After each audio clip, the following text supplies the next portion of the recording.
तुम्ही निघालात बँकेत? अजून बँकेतनं कोणी काढून नाही टाकलेलं मला. हो, असं काय बोलताय? तसं नव्हतं मला म्हणायचं. मग सकाळी मी चहा घेऊन आले तेव्हा नेहमीसारखं आवरलं नव्हतं, म्हणून मला वाटलं तुम्ही. आजपासून मी घरीच राहणार. मी जाऊ का? नाही ग, इथे जवळच एक क्लायंट मीटिंग आहे म्हणून आज जरा उशिरा निघतोय घरातनं, बस. पण मग मीटिंग संपून घरीच याल ना? नाही, जाणार आहे मी बँकेत. कशाला पण? म्हणजे आता एवढा उशीर झालाय तर मग घरीच या ना. नाही मधुरा, जावं लागेल. मी काय म्हणते, तुम्ही थोडे दिवस जरा घरीच थांबा ना. म्हणजे लिव्ह वगैरे नाही घेता येणार का? अरे पण कशासाठी? मला नीट नाही सांगता येणार, पण खरंच जीव घाबरावतो. एवढं सगळं विचित्र घडतंय आणि तुम्ही. तुझे घडलंय ते घडलंय, ते किती विचित्र आणि भयंकर असलं, घरी बसलो म्हणून ते काय बदलणार आहे का आता? पण खरंच एवढं जाणं आवश्यक नसेल तर नका ना जाऊ. मधुरा, अगं कोंबडं किती झाकायचा प्रयत्न केला तरी उजाडायचं राहतं का? ज्या केसमध्ये फ्रॉड झालाय ती केस माझ्या मुलाची आहे आणि ती केस मी पुश केली लोन पास करायला. एन्क्वायरी बसण्याचे सुद्धा चान्सेस आहेत आणि ती व्हायचीच असेल तर मी घरी बसलो तरी ती होणारच. त्यापेक्षा जातो ना बँकेत. नका हो असं बोलू, मला खरंच भीती वाटते हो. तू नको घाबरूस, बघू जे काय होईल ते होईल. बघ मी घरात बसलो ना तर उगाच नको नको ते उलट सुलट विचार येत राहणार माझ्या डोक्यामध्ये. त्यापेक्षा बँकेत गेलो ना तर मला निदान काय होतंय ते कळेल, तरी माझं डोकं काम करेल, कदाचित काहीतरी मार्ग सुद्धा सुचेल. तू नको काळजी करूस, होईल सगळं नीट होईल. चल येतो मी, आलोच.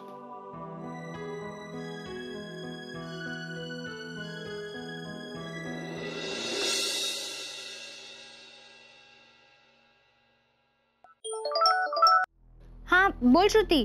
दिशा, गंधार कुठे आहे ग? का ग? अगं माझं ऍक्च्युली एक काम होतं त्याच्याकडे, मी त्याला फोन करत होते पण लागत नाहीये. कुठे गेलाय तो? कुठे म्हणजे ऑफिसला. नक्की ऑफिसलाच गेलाय ना तो? हो सकाळीच गेला ग, त्याला लवकर जायचं होतं.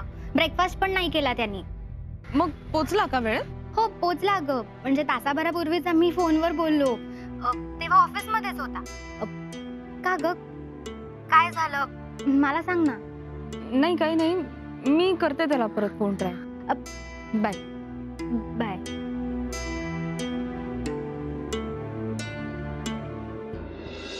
नाही कुलकर्णी, त्या सगळ्या फाईल्स माझ्या टेबलवरती आत्ता ठेवा, मी पोहोचतोच आहे लगेच. ओके बाबा, मला जरा बोलायचंय. आणि बोलू, संध्याकाळी बोलू, आधीच उशीर झालाय खूप. उशीर तर मला झालाय.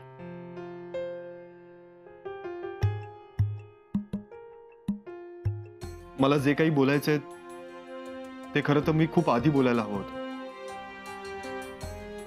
मग काय बोलला नाहीस आणि का?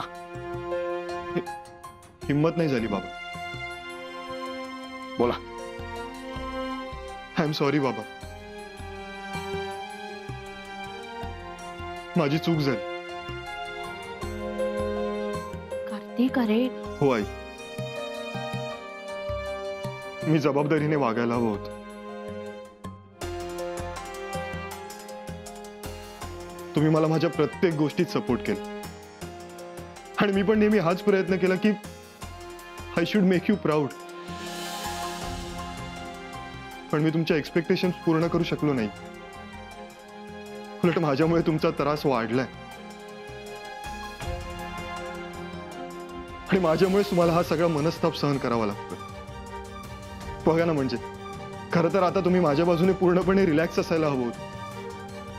तुमची सगळी टेन्शन्स मी शेअर करायला हवी होती, पण इथे सगळं उलटच चाललंय. तुम्हाला आज माझ्यामुळे मान खाली घालण्याची वेळ आली. कार्तिक, अरे असं काही नाहीये बाळा. नाही आई, नाही. बाबांनी खूप कष्टाने मेहनतीने नाव कमवलं आणि आज माझ्यामुळे त्या नावाला बट्टा लागण्याची वेळ आली. या सगळ्याला मी जबाबदार आहे बाबा, मी जबाबदार. माझ्यामुळे तुमच्या रेप्युटेशनला धक्का लागला. आणि नाही, तुम्ही मला माफ केलं हे ऐकण्यासाठी किंवा तुम्हाला त्यासाठी प्रेशराईज करण्यासाठी हे मी नाही बोलत आहे. अजिबात नाही. माझ्या हातून एवढा मोठा ब्लंडर होऊनही काही न बोलता गप्प राहणं शक्य नाही झालं मला, म्हणून बोलतोय. झालं सगळं बोलून? एवढंच बोलायचं होतं? हे बघ कार्तिक, चूक झालीये हे नक्की. ती फार मोठी चूक झाली आहे, हेही बरोबर. नाही, असं माफी मागणं, गिल्ट घेणं हे सगळंच आता सेकंडरी आहे. कारण बेसिकली या सगळ्या प्रकारामध्ये कोणाला एकट्याला दोष देण्यात काही अर्थ नाही. तू काय, मी काय, तू पवन काय, पण सगळेच चुकलो. त्यामुळे ह्या सगळ्याला जबाबदार कोण हे ठरवण्यात वेळ का घालवायचा?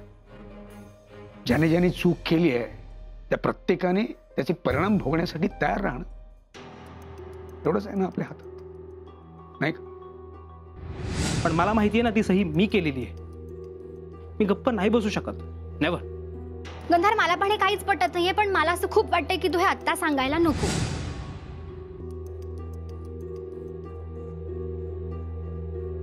चल.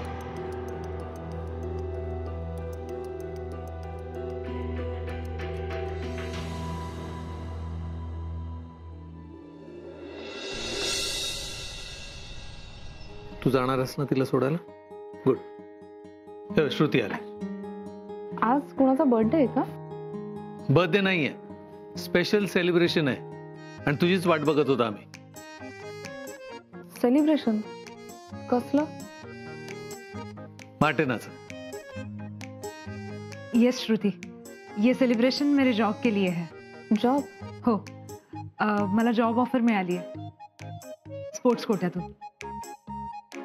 उद्या इंटरव्ह्यू आहे, म्हणून या सगळ्यांनी प्लॅन केलं की छोटंसं सेलिब्रेशन करूयात. मग काय, back to back good news देते ही. श्रुति, लेकिन इसका सारा क्रेडिट सिर्फ तुझे जाता है. ये जो ऑफर मुझे मिला है वो बस तेरी वजह से. मी काहीच केलं नाहीये. रियली श्रुति, मला फक्त फाइनल्सला क्वालिफाय व्हायचं होतं, लेकिन मेरे हाथ में आज गोल्ड मेडल है, सिर्फ तेरी वजह से यार. क्या पता कल मुझे जॉब भी मिल जाए.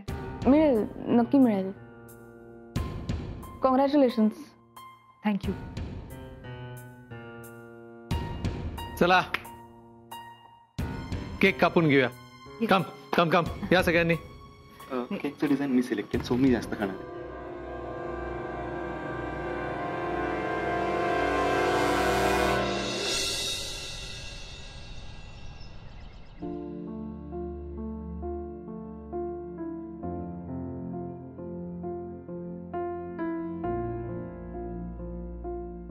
हलकं वाटलं बाबांशी बोलून? ते बोलले असते तर आणखी बरं वाटलं असतं.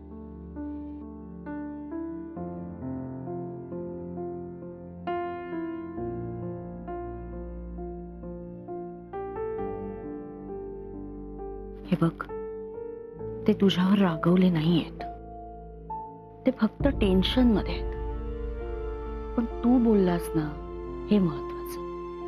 हे बघ कार्तिक, दुसऱ्याला माफ करायला मन मोठं असावं लागतं, पण त्याही पेक्षा स्वतःची चूक कबूल करून माफी मागणं, त्याच्यासाठी सुद्धा मन मोठं असावं लागतं रे. माफी तर मागायलाच हवी होती नाही. बाबांना असं नाही बघवत. खूप गृहीत धरलं मी त्यांना. आज त्यांच्यावर माझ्यामुळे ही वेळ आली. ते बाळा, ते तुला दोष देतच नाहीये. देणारही नाही ताई, कारण त्यांना काळजी आहे माझी, त्यांचं प्रेम आहे माझ्यावर, आणि त्याचा जास्त त्रास होतोय मला. असं वाटतंय तुमच्या सगळ्यांच्या चांगुलपणाचा फायदा घेतलाय मी. कार्तिक, तू वेडायस का? अरे किती विचार करतोस. हे बघ, आपली मुलं चुकत असतील तर त्यांना योग्य समज देऊन त्यांच्या चुका आई वडिलांनी पोटातच घालायच्या असतात. आणि कुठलेही आई वडील काहीही एक्स्ट्राचं करत नसतात याच्यात. आम्ही सुद्धा नाही केलं रे. पोटात घालतात त्या चुका नाही. मी गुन्हा केलाय, माझ्या हातून गुन्हा घडलाय. कार्तिक, हो आई, मी जे केलंय त्यासाठी चूक हा खूप छोटा शब्द आहे. मी गुन्हा केलाय आणि त्याची शिक्षा बाबांना भोगावी लागणार आहे.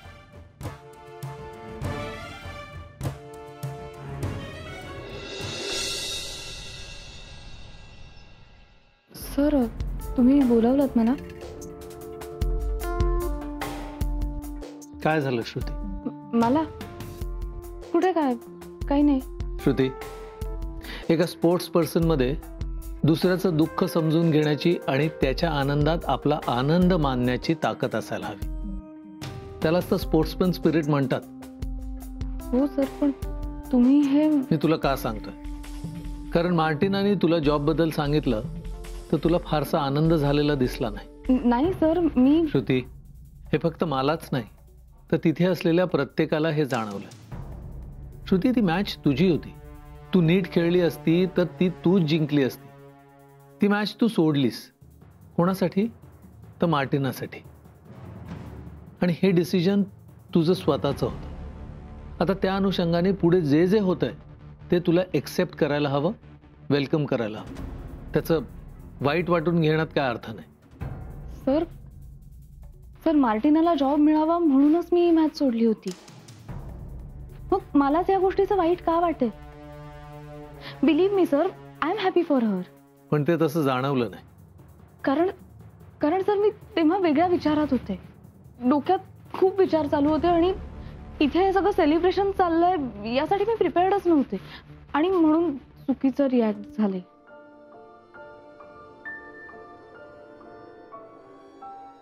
काय झालंय? इतका कसला विचार करतेस? सर घरी काही गोष्टी सुरू आहेत त्याचा. काय सुरू आहे? आहेत काही प्रॉब्लेम्स. मी काय मदत करू शकतो? नाही सर, इट्स ओके. इनफॅक्ट आपण या विषयावर बोलायलाच नको. ठीक आहे, आय वोंट फोर्स यू. पण तुला कधीही वाटलं याविषयी माझ्याशी बोलावंसं तर नक्की बोल. Thank you sir. मी तुमच्याशी बोलले असते नक्की, पण आत्ता काही बोलले ना तर एक्सक्यूज दिल्यासारखं वाटेल. मला का वाटेल असं? तुम्हाला नाही सर, पण मला वाटेल म्हणून नकोच. सर मला तुमचा नेहमी आधार वाटत आलाय, पण यावेळी सगळ्या गोष्टी मी माझ्या हँडल करेन. आणि आणखीन एक, यातली कुठलीही गोष्ट माझ्या प्रॅक्टिसच्या आड येणार नाही. नक्की.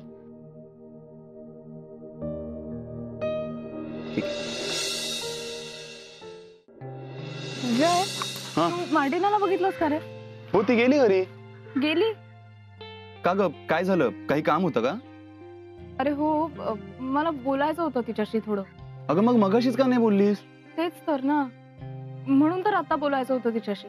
मगाशी सगळ्यांचा मूड इतका चांगला होता, तिने इतकी चांगली न्यूज दिली आणि मी काही न बोलता निघून गेलीस. हो ना, विचित्र वाटलं असेल ना खूप. अरे मला काही रिॲक्टच होता आलं नाही माहितीये. मी माझ्याच विचारात होते. तिला असं वाटलं असेल की मला काही आनंदच झाला नाही. बाप रे, हा तर खरंच खूप मोठा प्रॉब्लेम झाला यार. आता काय करायचं? म्हणजे ती तर असाच विचार करणार ना तुझ्याबद्दल आता.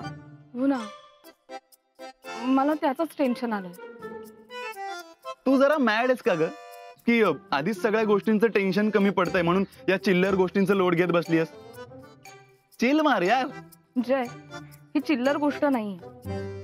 ती खरंच खूप आनंदात होती. एक्झॅक्टली, म्हणूनच तिच्या त्या आनंदात तिला या सगळ्या गोष्टींचं टेन्शन घ्यायला खरंच वेळ नाही आणि ती विचारही करत नाहीये. तूच विचार करत बसा. क्रॅक. बस बस, खूप बोलतोस मला. खाली चान्स मिळाला की लगेच ज्ञान द्यायला लागतोस तू. माझ्या आयुष्याचा तो प्लान बीच आहे. प्रवचन, सत्संग. एकही माणूस येणार नाही तुझ्या प्रवचन आणि सत्संगाला. ते बघू. बरं मला सांग, मगाशी तुझा मूड का ऑफ होता? घरी सगळं ऑल ओके ना? कसं असेल जय? ऍक्च्युली सगळं खूप कॉम्प्लिकेटेड. म्हणजे मला जेव्हा कळलं तेव्हा मलाही शॉक बसला होता. पण आता काय करणार आहेस तू? खरं सांगू का, मला नाही रे कळते मी काय करू ते. म्हणजे हे इतकं हेल्पलेस मला आतापर्यंत कधीच वाटलं नाहीये. एक गोष्ट करू शकतेस आता लगेच. काय? या बाईक वर बसायचं, मी तुला ड्रॉप करतोय. काही नको, मी जाईन माझी. नो वे. तू ना भलतीकडे जाशील कुठेतरी आणि तसंही तुझं डोकं आता थाऱ्यावर नाहीये. गप्पा जय, मी जाईन माझी बरोबर. एक मिनिट, तुला चॉईस कोणी विचारलंय? मी तुला सांगतोय, या बाईक वर बस आणि चल. हुकूम कोणावर गाजवतोयस रे? तुझ्यावर. जसा तू नेहमी माझ्यावर हुकूम गाजवतेस तसाच. आणि मी काय गरीब आपला. ऐकून घेतो सगळं. ओय गरीब, टाइमपास नुसता. चल.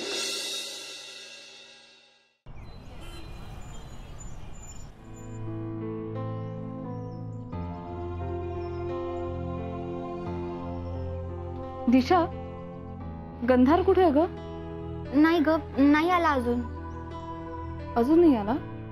असं का विचारतेस? म्हणजे सकाळी पण हेच विचारत होतीस. नाही ऍक्च्युली सहजच. म्हणजे तो यावेळी जनरली घरी आलेला असतो ना, म्हणून. You carry on.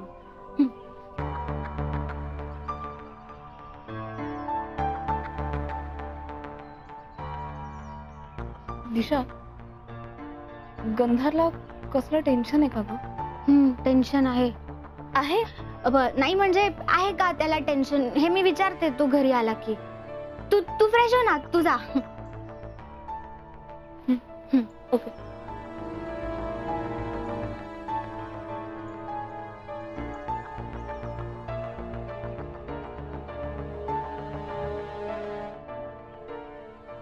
अरे कंधार, फोन का बंद करून ठेवलायस?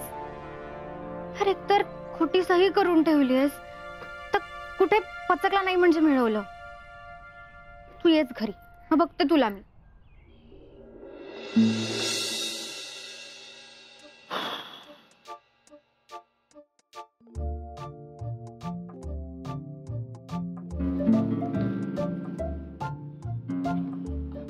रोज जर असंच वातावरण असेल क्लबमध्ये तर काय मज्जा येईल ना. म्हणजे सॅम सरांचा मूड चांगला असला ना की आमचा क्लब वाटतच नाही. आणि आज तर काय फक्त सेलिब्रेशनच चालू होतं.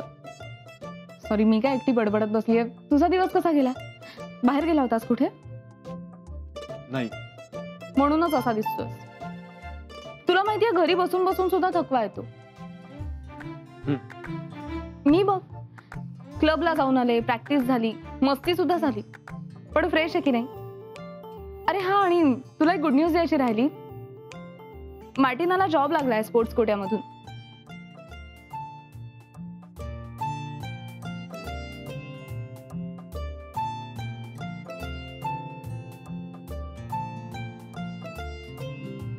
कार्तिक, तुला माहितीये आज रस्त्यावरनं खूप गर्दी होती. अरे म्हणजे मला तर प्रश्नच पडतो की इतके लोक नक्की जातात कुठे. आणि मग असाही प्रश्न पडतो की आपण कुठेच का नाही जात.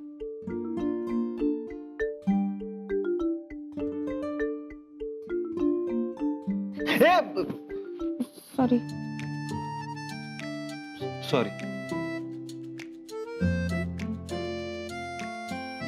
जायला हवं ना. मला ना आज 2 मुली दिसल्या होत्या बाईक चालवताना. काय मस्त दिसतात अरे मुली बाईक चालवताना. मला पण आता बाईक घ्यायची. मी रोज बाईकवरच जाईन क्लबला, एकदम रावडी स्टाईल. आपण दोघं बाईकवरच फिरत जाऊया ना. आपण आता बीचवर जायचं. मला ना वाळूत गाडी चालवायची. म्हणजे एकीकडे वाळू, एकीकडे समुद्राच्या लाटा, भणभणता वारा. मस्त वाटेल ना. चालवू ना मी बाईक? तुझी मर्जी. तुझा हाच कॉन्फिडन्स आहे ना माझ्यावरचा, तोच खूप आवडतो मला. मी बाबांकडे सुद्धा अनेकदा हट्ट केला होता बाईकसाठी, पण त्यांनी मला खूप अंडर एस्टिमेट केलं रे. म्हणजे ते मला म्हणायचंय की तुला झेपणारच नाही बाईक. अरे हा, तुला सांगायचंच राहिलं, बाबा दिल्लीला गेलेत. माहितीये? तुला कसं कळलं? तू काय अंतर्यामी वगैरे आहेस की काय? फोनवर कळलं. बाबांनी फोन केला होता तुला? ते का करतील असं? काल त्यांनी फोन केला होता, मी उचलला नाही, सो मी आज कॉल बॅक केला होता. मग काय म्हणाले? झालं तुमचं बोलणं? नाही झालं. म्हणजे बाबा बोलले नाहीत तुझ्याशी? श्रुती त्यांचा फोन नॉट रिचेबल लागत होता. मग मी आत्यांना फोन केला, त्यांच्याकडून कळलं की ते दिल्लीला गेले. Okay. Kartik, thanks.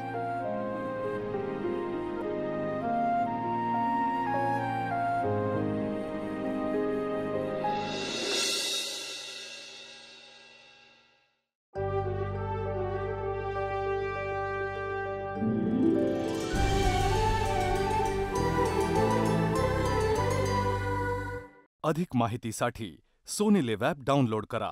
Sony Liv, we live to entertain.